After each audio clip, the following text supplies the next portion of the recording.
ગામની શાંત વાડીમાં, જ્યાં ખેતરોની હરિયાળી અને પક્ષીઓના કલરવ વચ્ચે જીવન વહેતું હતું, ત્યાં એક વૃદ્ધ માણસનું નાનું ઘર હતું. તેનું નામ હતું કર્નલ વીરસિંહ. કર્નલ સાહેબ તરીકે ઓળખીતા એ વ્યક્તિ ભારતીય સેનામાંથી નિવૃત્ત થયા હતા. તેમની ઉંમર હવે 60 વર્ષની આસપાસ હતી.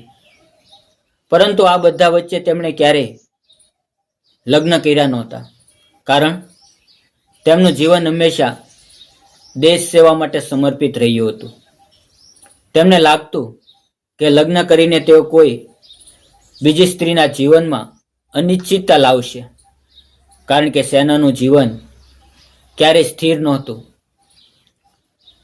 હવે નિવૃત્તિ પછી તેઓ એકલા જીવતા હતા, પરંતુ અંદરથી તેઓ એકલતા અનુભવતા હતા. તેના હૃદયમાં એક ખાલીપણું હતું, જેને તેઓ ક્યારેય વ્યક્ત કરતા નહીં. એ જ ગામમાં એક નાની ઝૂંપડીમાં રહેતી હતી રાધા. 30 વર્ષની આ વિધવા સ્ત્રીનું જીવન કઠણાઈઓથી ભરેલું હતું.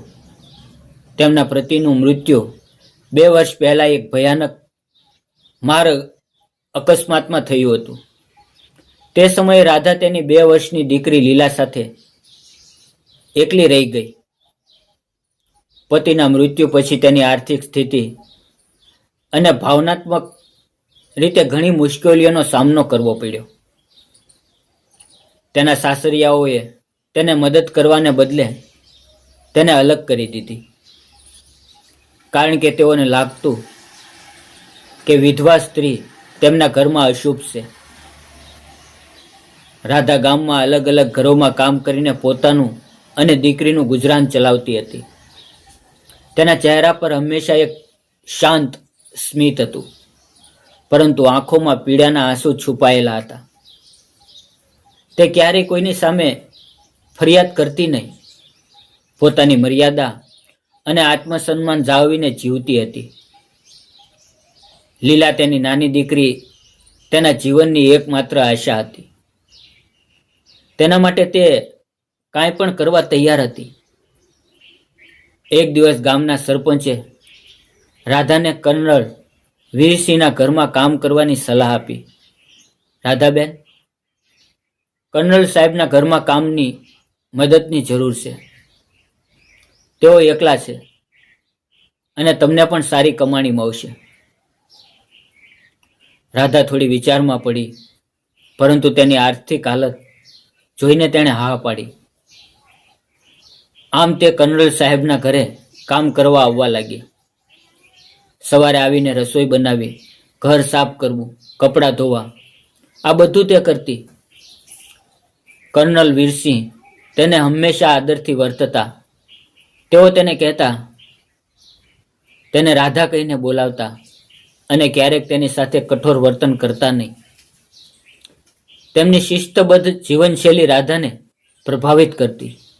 તેઓ કહેતા, રાધા, કામને ક્યારેય બોજ ન સમજો, તે તમારી શક્તિ છે. શરૂઆતમાં રાધા લીલાને ઘરે જ છોડીને આવતી, પરંતુ ધીમે ધીમે તે તેને સાથે લાવવા લાગી. લીલા નાની હતી, પરંતુ તેની માસૂમ આંખો અને હાસ્ય કર્નલના હૃદયને સ્પર્શી જતા. કર્નલ તેને પ્રેમથી બેટા કહીને બોલાવતા અને તેના માટે ચોકલેટ અને રમકડા લાવતા. એક દિવસ લીલા કર્નલના ખોળામાં બેસીને કહે, કાકા, કાકા, તમે મારા પપ્પા જેવા છો. આ વાક્યએ કર્નલના હૃદયમાં એક તરંગો ઊભા કર્યા. તેઓને પોતાના જીવનમાં પિતૃત્વની અનુભૂતિ થઈ. તેઓ લીલાને વાર્તાઓ કહેતા, તેને રમાડતા અને તેની સંભાળ રાખતા. રાધા આ બધું જોઈને ખુશ થતી, પરંતુ તેના હૃદયમાં એક અજીબ અનુભૂતિ થતી. તે કર્નલને આદરની નજરે જોતી. તેમની કરુણા અને શિસ્ત તેને આકર્ષિત કરતી. સમય વીતતો ગયો. કર્નલ અને રાધા વચ્ચે એક મૌન સમજણ વિકસી. તેઓ વાતો કરતા, જીવન વિશે, સંઘર્ષ વિશે અને ભવિષ્ય વિશે. કર્નલ સાહેબ રાધાને કહેતા, રાધા, સ્ત્રી એ શક્તિ છે, તમે તમારી દીકરી માટે લડી રહ્યા છો. તે તમારી સૌથી મોટી જીત છે. રાધા તેમની વાતો સાંભળીને પ્રેરિત થતી. તેને લાગતું કે કર્નલ જેવા માણસને મળીને તેનું જીવન બદલાઈ રહ્યું છે.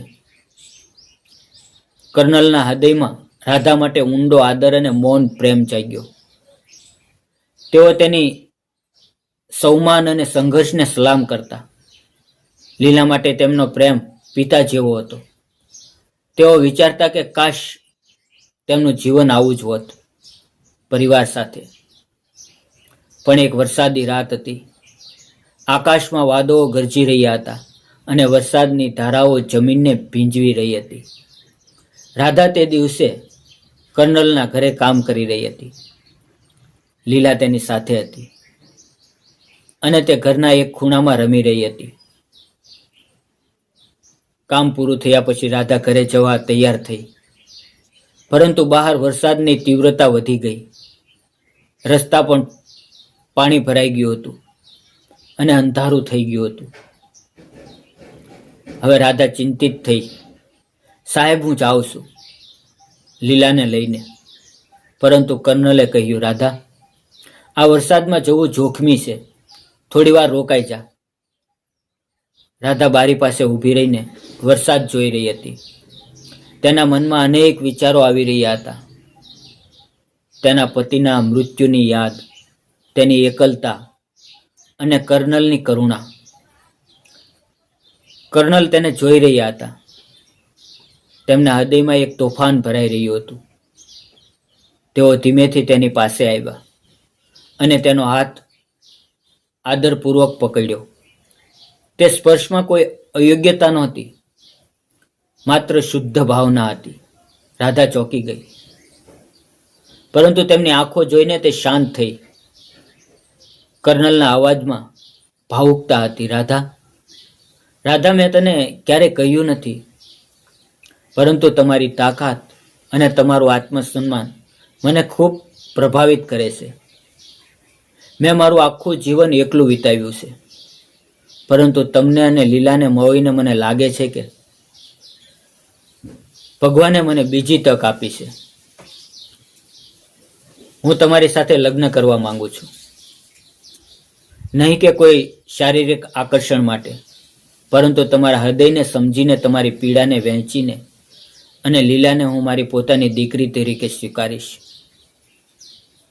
તમે મારા જીવનમાં પ્રકાશ લાવશો અને હું તમારા માટે હંમેશા સાથ આપીશ. રાધાની આંખોમાં આંસુ આવી ગયા.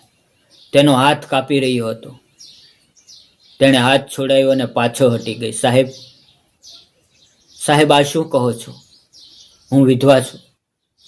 સમાજ શું કહેશે? લોકો મને અને તમને ખરાબ નજરે જોશે. મારી દીકરીનું ભવિષ્ય બગડશે. તેના અવાજમાં ભય અને અસમજ બંને હતા. તે વિચારતી હતી કે તેના પતિની યાદને તે કેવી રીતે ભૂલી શકે, સમાજના તિરસ્કારનો સામનો કેવી રીતે કરશે. પરંતુ કર્નલની આંખોમાં તેને શુદ્ધ પ્રેમ દેખાયો. તેઓ કહે, રાધા, સમાજના નિયમો માણસે બનાવ્યા છે. વિધવા ફરી લગ્ન કરી શકે છે, તેમાં કોઈ પાપ નથી. તમારું જીવન હજુ લાંબુ છે. તમે એકલા કેમ વિતાવો? હું તમને આદર આપીશ, તમારી સ્વતંત્રતા જાળવીશ, અને લીલા માટે, તે મારી દીકરી છે, હું તેને પિતાનો પ્રેમ આપીશ. રાધા રડી પડી. તેના મનમાં યુદ્ધ ચાલી રહ્યું હતું. એક તરફ તેની ભૂતકાળની યાદો, બીજી તરફ ભવિષ્યની આશા. તે વિચારતી હતી કે તેની દીકરીને પિતાની જરૂર છે અને કર્નલ જેવા વ્યક્તિને મળી રહ્યા છે. આખરે તેના હૃદયે જીતી લીધું. તેણે કહ્યું, સાહેબ, જો તમે મને આટલો આદર આપો છો તો હું તમારી પત્ની બનવા તૈયાર છું, પરંતુ વચન આપો કે હંમેશા તમે મારી મર્યાદા જાળવશો. કર્નલની આંખોમાં આંસુ આવી ગયા. તેઓએ કહ્યું, હું વચન આપું છું રાધા, આ આપણું નવું જીવન છે. ધીમે ધીમે આ વાત ગામમાં ફેલાઈ. કેટલાક લોકોએ વિરોધ કર્યો, વિધવા સાથે લગ્ન? આ તો અશુભ છે. કેટલાકે ગપસપ કરી, પરંતુ કર્નલની પ્રતિષ્ઠા અને તેમની દલીલોએ ઘણાને વિચારતા કર્યા. તેણે ગામની સભામાં કહ્યું, વિધવા ફરી લગ્ન એ સમાજની પ્રગતિ છે. સ્ત્રીને આદર આપવો એ આપણી સંસ્કૃતિ છે. ધીમે ધીમે ગામવાસીઓએ સ્વીકારી લીધું. પછી લગ્નનો દિવસ આવ્યો. ગામનું મંદિર ફૂલોથી સજાવ્યું હતું. રાધા લાલ સાડીમાં સુંદર લાગતી હતી. લીલા તેમની વચ્ચે બેઠી હતી. મંત્રોચ્ચાર વચ્ચે તેઓએ ફેરા લીધા. કર્નલ સાહેબે રાધાના ગળામાં કપાળ પર સિંદૂર ભર્યું અને લીલાને ખોળામાં લઈને કહ્યું, આજથી તું મારી દીકરી છે. આ દ્રશ્ય ભાવુક હતું. મિત્રો, આ વાર્તા કહે છે કે પ્રેમ અને આદરમાં કોઈ વય કે સ્થિતિની મર્યાદા નથી. વિધવા પૂર્ણ લગ્ન એ સમાજની જરૂર છે અને સ્ત્રીને આદર આપવો એ પુરુષની ફરજ છે. આ વાર્તા પ્રેરણા આપે છે કે જીવનમાં હંમેશા બીજી તક મળે છે, જો આપણે હિંમત રાખીએ તો. મિત્રો, વિડીયોમાં આવેલા નામ, પાત્ર અને ઘટના ફક્ત કાલ્પનિક છે. તેનો કોઈ પણ વ્યક્તિ, જાતિ કે ધર્મ સાથે સંબંધ નથી. આ વિડીયો ફક્ત મનોરંજન અને શૈક્ષણિક હેતુથી બનાવવામાં આવ્યો છે. તો મિત્રો, ફરી મળશું એક આવા નવા વિડીયોની અંદર, એક આવી દિલને સ્પર્શી જાય એવી વાર્તાની અંદર. ત્યાં સુધી આવજો. વિડીયો પૂરો જોવા બદલ આપ સૌ મિત્રને ધન્યવાદ મિત્રો.